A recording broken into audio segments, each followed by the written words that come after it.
교회력으로는 오순절 후 22번째로 맞게 되는 주일입니다. 이 거룩한 주일 우리들에게 주신 하나님의 말씀은 구약성경 느헤미야 1장 8절부터 11절. 내용은 느헤미야를 전체 다 오늘 짧은 시간이지만 다루겠습니다만, 본문은 8절부터 11절까지 1장, 구약성경 727면입니다. 느헤미야 1장 8절부터 11절의 말씀 봉독해 올립니다. 옛적에 주께서 주의 종 모세에게 명령하여 이르시되, 만일 너희가 범죄하면 내가 너희를 여러 나라 가운데에 흩을 것이요, 만일 내게로 돌아와 내 계명을 지켜 행하면 너희 쫓긴 자가 하늘 끝에 있을지라도 내가 거기서부터 그들을 모아 내 이름을 두려고 택한 곳에 돌아오게 하리라 하신 말씀을 이제 청하건대 기억하옵소서. 이들은 주께서 일찍이 큰 권능과 강한 손으로 구속하신 주의 종들이요 주의 백성이니이다. 주여 구하오니 귀를 기울이사 종의 기도와 주의 이름을 경외하기를 기뻐하는 종들의 기도를 들으시고 오늘 종이 형통하여 이 사람들 앞에서 은혜를 입게 하옵소서 하였나니 그때에 내가 왕의 술관원이 되었느니라. 아멘. 주전, 그러니까 BC 586년에 당시에 세계 최대 제국이었던 바벨론의 침공으로 유다 나라는 망하고 많은 백성들이 수많은 포로로 끌려가고 또 성전의 기명들, 그 보물들을 다 빼앗겼습니다. 이 바벨론의 느부갓네살 왕은 BC 609년, 597년, 586년 세 차례에 걸쳐 이 남유다를, 이 예루살렘 성전을 침공한 아주 전투에 능한 왕이었습니다. 하지만 이 유다를 멸망시킨 이 바벨론도 영원한 제국일 수는 없었습니다. 신흥 제국인 메데, 파사, 바사라고 성경에는 기록되는데 바로 페르시아입니다. 이란, 오늘날의 이란 나라의 고대 제국인데, 이 메데 바사에 의해서 바벨론이 멸망당하고 말았습니다. 자, 그렇게 되자 이제 유대 민족은 자연스럽게 이 바벨론에 이어서 파사, 페르시아의 통치를 받게 되는데, 오늘 말씀 이 느헤미야서는 그 페르시아 통치를 배경으로 하고 있습니다. 1절에 보면 하가랴의 아들 느헤미야의 말이라. 아닥사스다 왕 제20년 기슬루월에 내가 수산궁에 있었더니, 그러니까 바벨론 뒤를 이은 페르시아의 아닥사스다 왕 20년이 바로 이 느헤미야의 시대적인 배경입니다. 포로기 당시에 유다 민족을 대표하는 두 지도자가 있었습니다. 성전을 재건했던 에스라, 그리고 그 성전 그 둘레를 견고하게 지키는 성벽을 재건했던 오늘 본문의 느헤미야, 이 두 지도자입니다. 에스라는 그 직분이 제사장이고 또 성경에 능통한 학사로 알려지면서 이제 이 에스라는 종교적인 문제를 주도하고 책임진 지도자였고, 느헤미야는 한 손엔 칼을, 한 손에는 그 성벽을 재건하는 도구를 든 그런 그 지도자로서 정치적인 그 문제를 책임진 지도자였습니다. 아마도 우리 다음 달 마지막 주일 임직식을 할 우리 장로님들, 집사님들, 권사님들, 이번에 리더십 또는 직분론, 성경과 여러 교회에 관한 그런 교육을 3달 동안 잘 받으셨는데, 아마 리더십 교육을 하시는 분이 제가 확인해 보진 않았지만 여러 그 성경 지도자들 가운데 이 느헤미야는 대표적으로 언제나 꼽히는 그런 리더십입니다. 두 사람은 각각 예루살렘으로 다시 돌아와서 이 에스라는 그 무너진 성전을 다시 짓고 그 백성들의 신앙 회복을 위해서 부흥회를 하고 그리고 하나님 말씀을 선포했던, 우리가 다 배우고 다 가르치자라는 모토하에 그렇게 백성들의 신앙을 고양했고, 또 느헤미야는 다시금 이 성을 쌓고 그 성 사이사이 그 문들을 만들고 정치와 행정과 치안을 견고히 하는 그러한 일을 정비한 지도자였습니다. 자, 오늘 본문의 이야기는 이 느헤미야가 바사 제국의 수도인 그 수산궁에서 왕의 포도주를 맡아 책임진 술관원으로 중용되어 있던 그런 상황에서 일어난 일입니다. 자, 어느 날 이 느헤미야는 유다 나라에서 왔던 지금 자기는 포로로 끌려왔지만 포로로 끌려가지 않고 남아있던 그 형제 중에 하나와 또 동행한 두어 사람을 만나게 되는데, 이제 그들에게 묻습니다. 2절에 고국의 소식이 어떠한가 묻는데, 자, 그가 듣게 된 고국의 소식이 3절입니다. 3절, 그들이 내게 이르되 사로잡힘을 면하고 남아있는 자들이 그 지방 거기에서 큰 환난을 당하고 능욕을 받으며 예루살렘 성은 허물어지고 성문들은 불탔다. 이 아주 처참하고 비참한 소식을 듣게 됩니다. 올해 2024년 들어서 부쩍 지구촌 곳곳에 전쟁의 소식이 험악해지고 있습니다. 중동의 전쟁 상황 점점 확장 일색이고, 정말 지난 주간에는 러시아와 우크라이나 전쟁에 북한이 이 러시아의 용병으로 참전한다는 그런 뉴스도 우리는 접하게 되었습니다.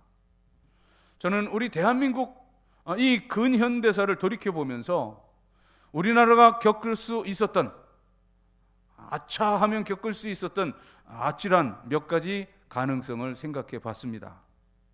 1945년에 해방되지 못하고 일본의 속국으로 그렇게 남게 되었다면 지금 우리는 어떠한 모습일까? 또 1950년 6.25 전쟁 때 우리 이 대한민국이 공산화되었다면, 자, 우리네 사는 꼴이 과연 무엇이 되었을까?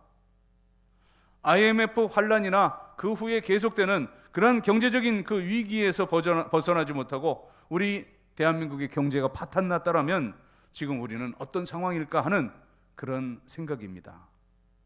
만일 일본의 속국이 됐다면 이 나라는 방방곡곡 귀신을 섬기는 그런 일들로 가득 찼을 겁니다. 동방요배, 또 신사참배, 그 신의 종류만 해도 몇백만 종류라 그러지 않습니까? 교회는 다 문을 닫게 되었을 겁니다. 우리가 공산화가 되었다면 이 교회는 다 불타버렸을 것이고, 혁명을 내세워서 기독교 지도자들과 우리 기독교인들은 모두가 다 죽고 숙청당하고 말았을 겁니다. 공산주의는 무신론이요, 또 그 주체 사상이 절대 신과 같이 여겨지는 그런 폭력 정권입니다. 종교는 아편이라고, 또 자본주의는 민중의 적이라고 규정하고, 그 혁명의 방법, 무조건 죄를 덮어서 씌워 죽이는 숙청과 때려 부수고 이제 이간질시키는, 분열시키는 그런 폭력 정권이 공산주의입니다. 자, 우리 역사 가운데 우리 대한민국이 일본으로부터 해방된 것이라든가, 또 이 전쟁에서 이기고 공산화되지 않은 것, 그리고 IMF 등 모든 환란을 벗어난 것 모두가 다 전적인 하나님의 은혜입니다. 이 느헤미야는 포로지에서 고국을 위해 기도했던 그런 애국자입니다. 그의 성실성, 그의 그 정직함이 인정되어 이 포로였던 이 사람이 이제 왕의 은총을 받아 최고의 관리, 이 술관원이면요, 오늘날의 비서실장이나 경호실장에 해당되는 그런 위치입니다. 그러나 그의 마음은 늘 잃어버린 조국, 고통당하는 그 동족을 잊을 수가 없었습니다. 그러다가 들은 오늘 3절에서 아까 그 모든 것이 무너지고 성문은 불탔다 하는 그런 처참한 소식을 듣고 그는 금식하며 기도합니다. 4절입니다. 내가 이 말을 듣고 앉아서 울고 수일 동안 슬퍼하며 하늘의 하나님 앞에 금식하며 기도했다고 그렇게 성경은 말씀합니다. 당시 이 페르시아 제국의 관리라면 최고의 예우를 누리는 고위직 신분입니다. 권력층이면서 온갖 혜택을, 특혜를 다 누리며 사는 그런 고위직입니다. 자, 고국 소식, 여러 가지 어려운 그 소식, 이제 그런가 보다 치부하고 넘어갈 수도 있었을 거예요. 하지만 이 느헤미야는 울고 금식하며 슬퍼하며 기도합니다. 뭐라고 기도할까요? 5절입니다. 하늘의 하나님 여호와, 크고 두려우신 하나님이여, 주를 사랑하고 주의 계명을 지키는 자에게 언약을 지키시며 긍휼을 베푸시는 주여, 간구하나이다. 한마디로 우리를 불쌍히 여겨달라고 하는 그런 기도입니다. 그리고 그 대상은 누구예요? 하늘의 하나님 여호와, 크고 두려우신 하나님. 그렇습니다. 하늘에 계신 하나님은 크고 두려우신, 그러나 그 크고 두려운 것이 우리의 그 공포를 주는, 이제 우리의 그 내가 저주받으면 어떡할까, 내가 망할까 하는 그것이 아니라 우리가 경건하게 우리의 마음을 가다듬고 우리의 그 마음의 고름을 묻고 하나님 앞에 경건히 서는 그런 두려움입니다. 그리고 하나님은 전능하신 하나님이십니다. 이제 곧 겨울이 올 텐데, 겨울이면 많은 사람들이 겨울 스포츠의 꽃이라고 하는 스키장을 많이 찾게 됩니다. 이제 눈이 한동안 내리질 않으면 이 스키장은 참 그 눈을 만들어내려고 스키를 탈 수 있게 하는데 엄청난 시설비, 그 전기가 필요합니다. 그런데 하나님은 어떠합니까? 단 하룻밤 만에 50cm, 1m가 넘는 그러한 그 눈을 내리게 하셔서 이 온 산야를 눈으로 덮어버리십니다. 자, 그만한 그 눈을, 이 전기 시설을 갖춰놓고 한다면 얼마의 비용이 들어갑니까 하고 이 방송국에서 이 한전에 인터뷰를 요청했답니다. 한전의 대답입니다. 얼마의 비용이 들어갈까가 아니라 이게 10cm 이상, 이 50cm 1m라면 그거는 불가능합니다 라는 대답입니다. 크고 두려우신 전능하신 하나님, 천지를 창조하시고 오늘도 섭리하시고 주관하시고 또 살리기도 하시고 죽이기도 하시는, 흥하게도 하시고 망하게도 하시는, 되게도 하시고 되지 않게 안 되게도 하시는 전능하신 하나님이십니다. 느헤미야는 그 크신 하나님께 기도하고 있는데 계속되는 기도의 내용입니다. 6절, 이제 종이 주의 종들인 이스라엘 자손을 위하여 주야로 기도하오며 우리 이스라엘 자손이 주께 범죄한 자들을 죄들을 자복하오니 주는 귀를 기울이시며 눈을 여시사 종의 기도를 들으시옵소서. 자신을 종으로 낮추고 그리고 주야 밤낮으로 기도합니다. 그리고 백성들의 죄를 자복하며 회개하며 기도하고 있습니다. 앞에 소개한 대로 지금 신분만을 따지면 이 느헤미야 기도 안 해도 될 그럴 사람이에요. 포로로 끌려간 사람이 이제 최고로 출세해서 아주 고위직 관리자가 간부가 되었습니다. 먹고 사는 걱정할 이유도 없고 왕의 총애를 받으면서 온갖 특혜를 누리는 사람입니다. 그러나 느헤미야는 하나님의 종임을 자처하고 백성들의 죄를 회개하면서 중보하고 있습니다. 여러분, 우리가 기도할 때 가장 확실한 응답이 있는 기도가 뭔지 아십니까? 그것은 하나님의 약속의 말씀을 붙들고 기도하는 거예요. 지금 이 느헤미야가 그렇게 기도합니다. 오늘 8절부터 11절을 읽었는데 8절과 9절을 보세요. 옛적에 주께서 주의 종 모세에게 명령하여 이르시되 만일 너희가 범죄하면 내가 너희를 여러 나라의 가운데 흩을 것이요 만일 내게로 돌아와 내 계명을 지켜 행하면 너희 쫓긴 자가 하늘 끝에 있을지라도 내가 거기서부터 그들을 모아 내 이름을 두려고 택한 곳 예루살렘이죠. 이곳에 돌아오게 하리라 하신 말씀을 이제 청하건대 기억하옵소서. 하나님의 약속의 말씀을 붙들고 이제 그 말씀대로 응답해 주시기를 기도했는데 그 기도의 성취됨이 이 느헤미야서 자체입니다. 자, 10절의 말씀은 기도의 근거가 됩니다. 여기 이렇게 말씀하죠. 이 포로들은 주께서 일찍이 큰 권능과 강한 손으로 구속하신 주의 종들이요 주의 백성이니이다. 이 유다와 예루살렘 이 포로민들은 다 하나님의 백성이라는 것인데 이 말씀의 뜻은 뭡니까? 이제 구약 이스라엘의 역사를 우리가 쭉 보게 될 때 이 말씀의 뜻은 일찍이 애굽에서 그 큰 권능으로 파라오의 그 권능 10가지 재앙을 주시며 이들을 이끌어내셨습니다. 강한 손으로 이제 그 홍해를 가르시고 홍해를 건너가게 하셨습니다. 또한 40여 년 그 광야를 지나가게 하시며 또 요단강을 건너 가나안 땅에 들어가게 하신 바로 하나님의 선택한 하나님의 백성이라는 그런 의미입니다. 여기 주의 백성이라는 말씀에 주목해야 하는데 저와 여러분들이 바로 그런 존재입니다. 주의 백성은 주님을 섬길 의무가 있는 반면에 또 주님은 자기 백성을 지키시고 인도하실 그러한 언약의 의미가 있습니다. 이 언약이라고 하는 것은, 이 약속은, 이건 쌍방인 겁니다. 그래서 우리는 주의 백성 되었기 때문에 우리는 주님을 섬기고 그 명령을 따르고 주님을 높이고 영광 돌리는 그런 삶을 살아야 합니다. 반면에 우리를 지키시고 보호하시고 인도하시는 책임, 그것은 우리 주님께 있습니다.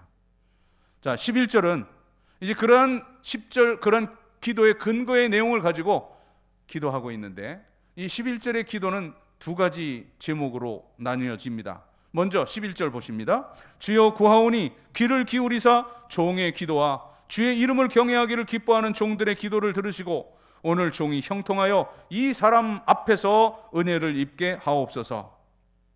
여기는 분명히 여러분들 성경에 보면 이 사람들이라고 그렇게 기록이 되어 있을 텐데 제가 일부러 빼고 읽었습니다. 그 이유는 잠시 후 말씀드리는데, 여기 주여 구하오니 은혜를 입게 하옵소서, 오늘 설교의 제목인데 이 기도의 내용의 뼈대만, 그 줄거리만을 제가 설교의 제목으로 취했습니다. 자, 그 기도의 내용이 뭐냐? 먼저 첫째로는 귀를 기울이사 주의 이름 경외하고 기뻐하는 그 종들의 기도를 들어달라 하는 간청입니다.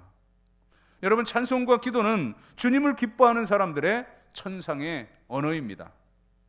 주님을 좋아하는 사람이라야, 기뻐하는 사람이라야 기도할 수 있고 찬양할 수가 있는 겁니다. 깊은 대화는 상대방을 믿고 신뢰할 때, 그리고 아주 친밀하고 가까운 관계일 때 이루어지는데, 바로 비밀이 없는 대화가 깊은 대화입니다. 주님과 기도의 깊은 대화를 나누려면 우리가 주님을 사랑하고 기뻐하고 즐거워해야 합니다. 우리가 주님으로 인해, 주님 때문에, 오직 주님만으로 감사하고 기뻐합니다. 우리의 기도를 들으소서. 이것이 첫 번째 기도의 제목이고요. 그리고 이제 두 번째 구체적인 기도로 나아가는데, 오늘 종이 형통하여 이 사람 앞에서 은혜를 입게 하옵소서 기도합니다. 자, 역시 지금도 제가 이 사람들이 아니라 이 사람이라고 그렇게 읽었습니다. 형통은 은혜의 결과입니다. 그런데 우리 보면, 같이 신앙생활을 하면서 보면 은혜를 구경만 하는 사람이 있어요. 그 은혜의 결과가 형통인데, 다른 사람이 은혜 받고 기뻐하고 형통하는 그것을 구경만 하는 사람이 있다, 그 말입니다. 또 그 은혜를 받아들이기만 하는 사람이 있어요. 은혜를 받았다 하면서도 감사할 줄 모르고 그 은혜를 활용하지 않습니다. 반면에 오늘 본문에 이 느헤미야처럼 은혜를 입는 사람이 있어요. 마치 옷을 입는 것처럼 우리가 은혜를 받았다면 그 은혜를 입고 그 은혜로 살고 그 은혜로 일하고 은혜로 사명을 감당해야 하는 것입니다. 창세기 6장 8절을 보면 이 노아에 대한 그 평을 이렇게 합니다. 그러나 노아는 여호와께 은혜를 입었더라. 바로 하나님으로 인하여서 이 은혜와 또 형통을 입게 되는 것입니다. 그리고 아까 말씀드린 오늘 종이 형통하여 이 사람 앞에서 은혜를 입게 하옵소서 하고 기도하는데, 자, 여기 이 사람은 1절에 나타난 아닥사스다 왕입니다. 개역 한글과 제가 어제 주보를 점검하면서 주보에 오늘 종이 형통하여 이 사람들 앞에서 은혜를 입게 하옵소서, 그게 제가 성서공회 그 홈페이지 그걸 가지고 설교를 준비를 하는데 보니까 거기에는 이 사람을로 표기가 돼 있더라고요. 그래서 성서공회에서 이제 편찬한 성경들을 다 이렇게 찾아보니까 우리가 지금 사용하고 있는 이 개역 개정 성경은 이 사람들 앞에서 은혜를 입게 하옵소서 그렇게 써 있더라고요. 그래서 이게 뭔가 번역상의 문제가 있거나 이 대한성서공회의 어떤 하자라고 생각해서 있는 책들 한 15권 정도의 각 언어의 그 성경을 보니까 우리가 보는 성경 중에 지금 직전에 봤던 개역 한글이라는 성경이 있죠. 직전 번역본. 그리고 또 우리말 성경, 쉬운 성경, 표준 세번역 이런 책들은 다 이 사람 앞에서라고 번역이 되어 있어요. 다만 공동 번역에는 약간 좀 다른 의역을 하고 있는데 대표적인 영어 성경인 NIV와 KJV 번역본을 보니까 이제 뭐라고 단어를 어떻게 썼냐면 in the presence of this man, 이 사람이에요. 단수죠. 또 흠정역에서는 KJV역에서는 in the sight of this man, 이 사람의 현존 앞에서, 이 사람의 시야 앞에서 뭐 이렇게 번역을 할 수가 있겠는데, 자, 이 11절 하반절에 보면 뭐라고 말씀하냐면 그때 내가 왕의 술관원이 되었느니라.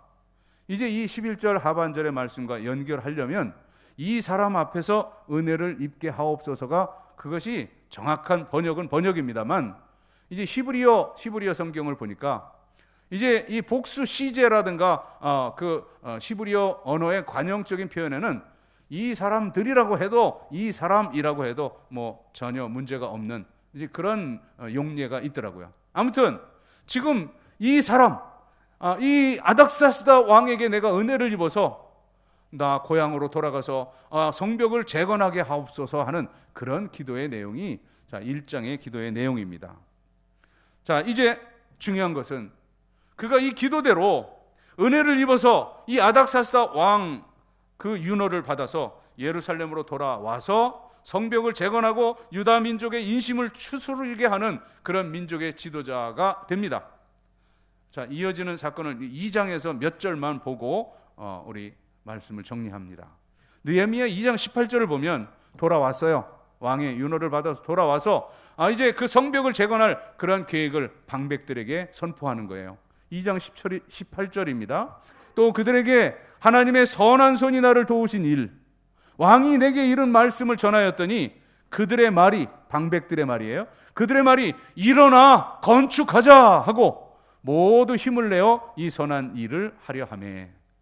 자, 하나님께서 선한 손으로 도우셨고 또 왕이 제가 해서 내가 이렇게 와서 너희들과 함께 성벽을 재건하려 한다 할 때 방백들이 호응하면서 우리가 일어나 건축하자 하고 그 선한 일을 착수하려고 합니다. 이 방백들에게 하나님의 손이, 선한 손이 나를 도우셨다고 선포해서 이 방백들 전체 백성들이 성벽을 재건하도록 격려하는 것입니다. 물론 여기에 쓰임을 받은 선지자들도 있죠.